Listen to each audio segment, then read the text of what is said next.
I wanted to bring Alan Nairn into this conversation. Your response to the news and what you think this could mean. Could this mean the end of the U.S. war with Afghanistan? I don't think it will. It should. It definitely should be an occasion for rethinking everything on a much bigger scale than Afghanistan.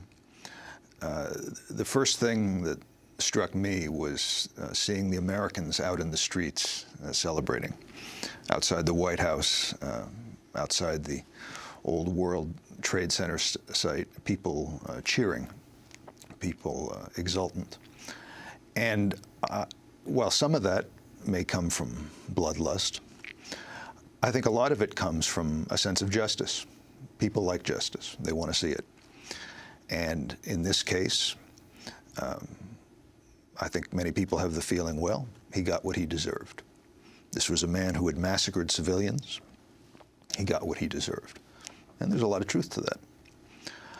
But if we recognize that someone who is willing to kill civilians en masse, someone who is willing to send young people out with weapons and bombs to, as President Obama put it, see to it that a family doesn't have a loved one sitting at the dinner table anymore, see to it that a child and a parent never meet again. If we say that someone like that deserves to die, then we have to follow through on that idea. And we have to recognize, okay, if these things really are so enormous, we have to stop them. Killing bin Laden does not stop them. Bin Laden is dead, but the world is still governed by bin Ladens.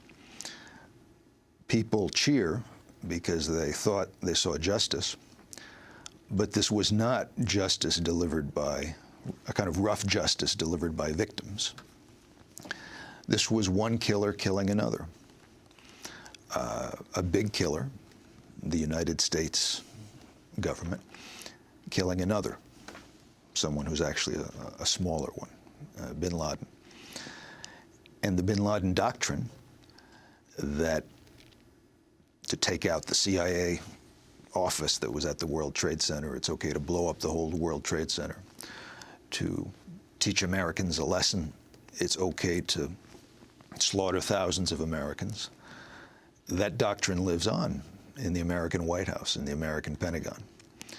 You know, every day, and in seats of authority all over the world, every day the U.S., directly with its own forces, or indirectly through its proxy forces, its clients, is killing at a minimum dozens of people.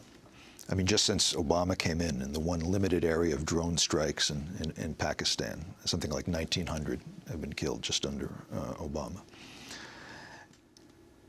And that started decades before 9/11. We have to stop these people, these powerful people like Obama, like Bush, like those who run the Pentagon, and who think it's okay to take civilian life. And it doesn't seem that they can be stopped by normal, routine politics. Because under the American system, as in most other systems, people don't even know this is happening. People know the face of bin Laden. They know the evil deeds that he's done.